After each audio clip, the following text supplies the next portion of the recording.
இது சாதாரண தண்ணி இல்லை. இதை வச்சு ஒரு மாயாஜாலம் பண்ண போகிறோம், மேஜிக் பண்ண போகிறோம். இப்போது அழகாக பேப்பரில் மீன் மாதிரி அழகாக பண்ணியிருக்கோம். இதை ஜஸ்ட்டு ட்ராப் பண்ணுறோம். என்ன பண்ணுது? ஜஸ்ட்டு மிதக்குது. Because water has a highest surface tension. மேற்பரப்பு தன்மை வாட்டரில் அதிகமாக இருக்குது.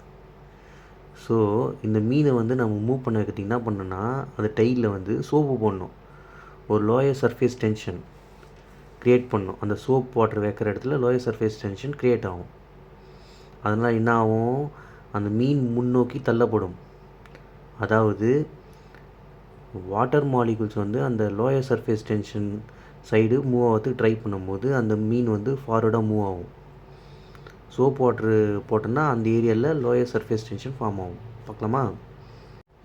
இந்த மீனோட டெய்லில் இந்த பட்ஸு வச்சு ஹேண்ட் வாஷோ டிஷ் வாஷரோ இப்படி அழகாக தடவிட்டு இப்படி வச்சா எப்படி மூவாது பார்த்தீங்களா? வேறு லெவலில்.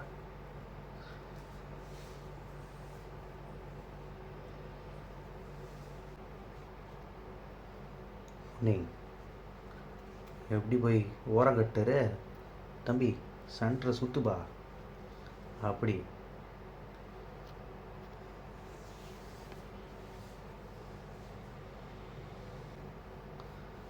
என்னது மார்கோனிய எஃபெக்ட்.